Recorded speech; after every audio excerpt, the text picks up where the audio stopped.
You know the story of Little Red Riding Hood, right? The iconic red cloak, the cunning wolf, the dear old grandmother. I mean, it's a tale woven into the fabric of childhood for so many of us. But what if I told you there isn't just one story, but maybe a whole forest of them? Each with its own unique path, its own set of challenges, and critically very different endings. Today, on The Deep Dive, our mission is to explore how these distinct versions of Little Red Riding Hood aren't just old tales for bedtime. They are, in fact, fascinating cultural artifacts. They reflect changing societal values, evolving parenting philosophies, and maybe even our understanding of childhood itself. We're going to try and uncover what truly makes a story stick, what makes it teach, and what ultimately makes it unforgettable across generations. Our insights for this deep dive come from a truly fresh and modern lens, a collection of fascination responses from students in a college composition class at East Stroudsburg University.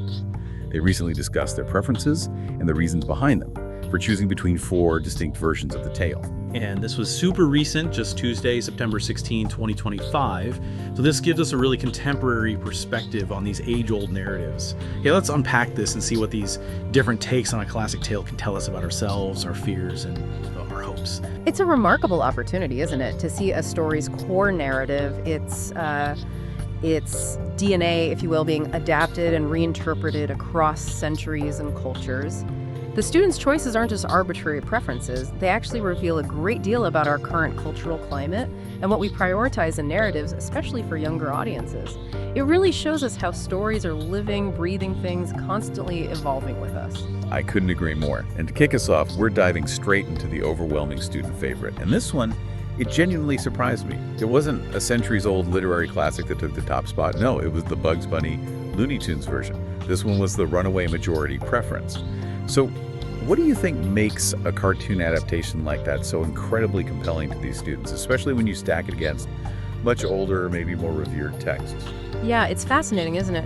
What's truly telling here is how decisively the students gravitated towards a version that, well, fundamentally alters the original narrative's tone and message.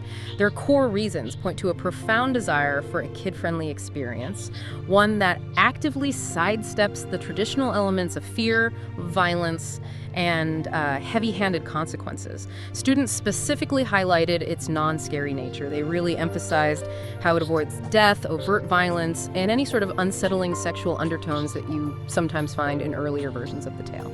Okay. So it sounds like a complete inversion of the traditional cautionary tale almost. But beyond just avoiding the dark stuff, what is this shift towards positive emotions and, Bugs Bunny's role reversal? What does that tell us about what we, maybe as a society, are now trying to instill in our children? Is it purely about emotional comfort, or is there something more profound going on? Well, I think it points to a broader cultural shift, sort of a more nurturing approach to learning life lessons. There seems to be a collective belief that a child's emotional well-being should take precedence over maybe stark realism in their early narratives. This suggests a kind of societal comfort with the idea that children can learn effectively, perhaps even more effectively, by engaging with problem-solving and cleverness in a safe, humorous context, rather than through potentially traumatic or fear-inducing themes. It's like a modern pedagogical ideal manifesting in our storytelling choices, Moving away from those didactic shock tactics towards fostering positive cognitive and emotional development.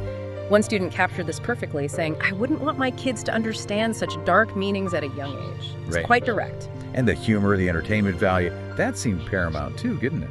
I noticed several students mentioning how the slapstick and wordplay kept them engaged. Absolutely. The humor and animation aren't just like side features, they're central to its appeal. As one student observed, humor helps keep children engaged, and animation captures their attention better than text alone. They saw it as teaching lessons through comedy lessons about cleverness, about problem solving, resourcefulness, rather than just issuing stark warnings about naivety. Another powerful observation came from a student who appreciated that, and I'm quoting here, "Bugs uses cleverness and humor to outsmart the wolf, rather than being saved by someone else." Quote, "Unlike the traditional version where Little Red is helpless, this one shows confidence and inventiveness." That narrative choice, it empowers the protagonist, showcasing ingenuity and self-reliance, which clearly resonates with contemporary values. Yeah, that's striking. Seeing laughter and cleverness prioritized over, cautionary fear. What larger message do you think this sends about our societal aspirations for what children should learn? It certainly suggests a preference for children to approach challenges with a sense of optimism and maybe a belief in their own agency rather than being paralyzed by fear. We seem to be choosing narratives that promote resilience and quick thinking through positive reinforcement, encouraging kids to be active problem solvers in their own stories. It's a definite departure from stories that might have historically emphasized obedience or just the dangers of the unknown, moving towards tales that celebrate wit and ingenuity. Okay, so the Looney Tunes version clearly resonates with a desire for comfort and, well, fun and learning. But I'd imagine not every student was looking for a completely fluffy cautionary tale, right? Which version struck that balance for the next group? Precisely. Yeah, not everyone went for the laughs. For the next significant group of students, the Brothers Grimm's German version from 1812 offered a compelling middle ground. This was the second most popular choice, and it's particularly interesting because it manages to marry the warning of danger with the reassurance of a positive outcome. The Grimm version, at least in its widely known form, acknowledges very real threats but ensures a hopeful resolution in the end. Ah, yes. I remember this one having the huntsman intervene, right? So danger's present, and Red definitely suffers for her disobedience. But there's still a resolution where she and her grandmother are saved. It's kind of a second chance. Exactly. This version represents a more traditional approach to moral instruction, where disobedience does lead to consequences, but those consequences aren't necessarily final or, catastrophic. The huntsman's timely arrival saves both Little Red and her grandmother, and justice is served upon the wolf. Students appreciated its balanced moral, seeing it as a story where danger exists, but there's an eventual happy ending. This balance makes it feel more complete and satisfying for many, teaching that mistakes can be rectified and resilience is possible. It provides the moral lesson without leaving the child in despair, perhaps. So it teaches about stranger danger, but also about redemption or rescue in a way. Yes, it walks that fine line. The narrative itself is also more detailed and engaging than, for example, Perrault's much shorter, starker version. This longer, more developed storyline helps hold a child's attention while delivering a more nuanced message. What's fascinating here is how this version really aims for that middle ground, providing both the warning and the reassurance. It raises an important question for us, I think, as storytellers and parents. How much comfort should we offer alongside a lesson about danger? It's a significant difference from the pure comedic approach of Bugs Bunny, obviously, but still a far cry from the unmitigated darkness of other versions we'll get to. That's a fascinating point about finding that middle ground between warning and reassurance. But for a segment of the students, it seems that balance still wasn't stark enough. Which version did they prefer? The one seeking a lesson that truly doesn't pull any punches? Right. For those students, that would be Charles Perrault's French version from 1697. This was the third preference among the students we looked at. This is often considered the original written version, or one of the earliest influential ones, and it is truly unflinching in its lesson. The students who preferred this version did so precisely because of its brutal, unfiltered nature. I recall this being the one where Little Red and her grandmother are simply eaten by the wolf, and that's pretty much the end of it. No huntsman, no rescue, just a stark, absolute consequence. Very grim. Precisely. Perrault's version is a pure, unadulterated cautionary tale reflecting the didactic storytelling traditions of 17th century France, particularly aimed at a courtly audience back then. It emphasizes stranger danger with real, irreversible consequences: death. There is no external savior to intervene, no safety net. One particularly compelling student perspective was, and I'm quoting again, "It may seem harsh, but those darker endings are what stay with children and help them remember the lesson. It fundamentally embraces fear as a powerful, maybe even necessary teaching tool." Wow. So for these students, the severity is the point. The gruesomeness, the lack of hope, that's what makes the lesson stick. It's about stark realism then. Absolutely. Students who chose this valued its raw, cautionary moral. They perceived its gruesome ending as ensuring the lesson's memorability, its staying power. They found its realism and relevance compelling, arguing that it warns against naivety and trusting strangers in a way that feels pertinent even in today's complex world. Another student's insight was particularly telling. This teaches that not everyone you meet is trustworthy, and that sometimes, even if you suffer harm, no one is there to fix it. This reflects a belief, I think, that sugarcoating reality can actually be a disservice, and that children are better served by understanding the sometimes unforgiving nature of certain dangers. Yeah, it certainly leaves no room for reversal, unlike the grim version we just discussed. A student pointed out, unlike the Grimm version where characters get saved, this one leaves no room for reversal, which I think is a stronger lesson. That really gets to the core of it, absolute consequences. Right. And if we connect this to the bigger picture, it suggests a belief, maybe held by a segment of society, that stark reality, even discomfort, is crucial for truly impactful learning. It's a pedagogical approach that advocates for preparing children for a world where not all mistakes are forgivable and not all dangers can be neatly averted or rescued from. This prioritizes a powerful, unforgettable warning over emotional comfort or lighthearted engagement. It reflects a different philosophy on how best to equip children for life's challenges, valuing the unvarnished truth, however uncomfortable it might be. That's a profound contrast to our Bugs Bunny preference, isn't it? Such different ends of the spectrum.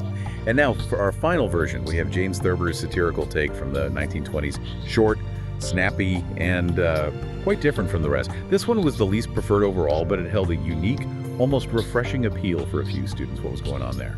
Thurber's version is indeed a complete curveball. It's a product of early 20th century American satire that directly subverts the traditional tale. It's quite witty. Students who gravitated towards it highlighted its brevity first off, finding it short and snappy, which they felt was perfect for holding limited attention spans in our fast-paced world. But the most significant reason, the real pull for its appeal, was its message of empowerment. Empowerment. That's not a word you typically associate with Little Red Riding Hood, especially thinking about the earlier versions, where she's either naive, helpless, or just, well, a tragic victim. How does Thurber flip that script? Thurber injects a radical dose of agency into Little Red. In his version, she is absolutely not a helpless victim. She pulls out an automatic weapon and defends herself, effectively dispatching the wolf. She pulls out a what? An automatic? Yes. It's deliberately shocking and humorous, and a very pointed rejection of the damsel in distress trope. As one student summarized it, it also teaches self-defense and empowerment, showing that you can be your own protector. They added, while keeping the essential story, it offers a fresh, modern twist that reflects changing times and norms. It's a story where the hero isn't rescued, she acts decisively. Wow. Okay, so the lesson here isn't just about stranger danger or even just be clever, but literally, be prepared to protect yourself. That's a powerful change of perspective. It shifts the agency entirely to Little Red, making her the architect of her own survival. It's almost a complete reevaluation of the whole cautionary tale idea. It absolutely is. It reflects a desire, perhaps, for a story that champions self-defense and modern values, where the protagonist isn't a passive recipient of fate or just a naive child making a fatal mistake, but an active, capable participant in their own protection. It's a commentary on evolving societal norms, moving perhaps from warnings about external threats to emphasizing internal strength and the capacity for self-reliance. It rejects the idea of vulnerability as an inherent characteristic and instead suggests preparedness and assertiveness. Quite a modern take. So we've journeyed through these really distinct paths of Little Red Riding Hood, from the laughter-filled woods of Bugs Bunny to the unforgiving absolutes of Perrault and the sort of self-reliant grit of Thurber. We've seen a clear trend emerge from the student preferences. Bugs Bunny is the overwhelming favorite, Grimm is a strong second, Perrault is the stark third choice, and Thurber is the unique, maybe provocative outlier. What does this all mean for us, the audience, and for how stories shape our understanding of the world and, I guess, our role within it? Well, these preferences, taken together, they really synthesize several key implications for our society, I think. First, they vividly illustrate the profound evolution of childhood itself, particularly in, say, Western societies. Think about it. Tales historically served as stark lessons for survival in a dangerous world, warning against literal wolves or very real societal dangers back then. Today, we see a clear pivot towards narratives that prioritize emotional well-being, humor, imagination, and positive problem-solving. This isn't just a stylistic change. It reflects a fundamental redefinition of innocence, protection, and what children need from their stories, moving maybe from a focus on external threats to nurturing internal resilience and creativity. Second, our choices and stories are direct reflections of our parenting philosophies and our desires for protection. It's a big question, isn't it? Do we want our children to be emotionally shielded, learning in a gentler, more humorous environment?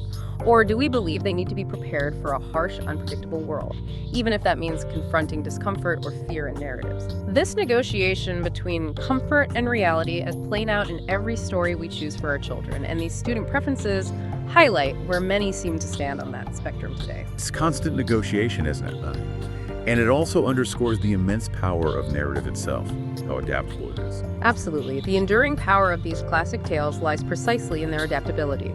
Storytellers continually adapt and reinterpret them to imbue them with lessons relevant to their own time. From stranger danger in 17th century France to moral instruction in 19th century Germany or self-reliance in a modern satirical context like Thurber's. The core archetypes remain, but the message, the moral compass of the story, transforms to suit the era. It's proof that foundational stories hold a mirror to our evolving cultural anxieties and aspirations. And finally, these choices reveal a fundamental debate about the role of emotion in learning and memory. Is fear a necessary component for making lessons memorable and impactful, as those who prefer Perrault might suggest? Or is humor more effective for engagement, fostering resilience, and promoting positive cognitive development, as perhaps seen in the Bugs Bunny and Grimm versions? This raises an important question for all of us, really. Do we, as a society, prefer our lessons to be delivered with a laugh, a comforting resolution, or a stark, unforgettable warning that truly makes us stop and think? Today, we've taken a fascinating journey through the many faces of Little Red Riding Hood. From the laughter-filled woods of Bugs Bunny to the unforgiving paths of Charles Perrault and the empowered agency of James Thurber. The perspectives of those college students really opened our eyes to how our relationship with cautionary tales is constantly changing, reflecting deep shifts in our society and our understanding of what it means to grow up. So as we wrap up this deep dive, maybe consider this provocative thought. What does your own favorite version of a classic tale, any classic tale you return to, that resonates with you? What does it reveal about what you value most in a story, and perhaps what you value in life itself? Do you prefer a world where mistakes are rectified and heroes always appear, maybe? Or one where consequences are absolute and lessons are learned the hard way? What story do you subconsciously choose to believe about the world?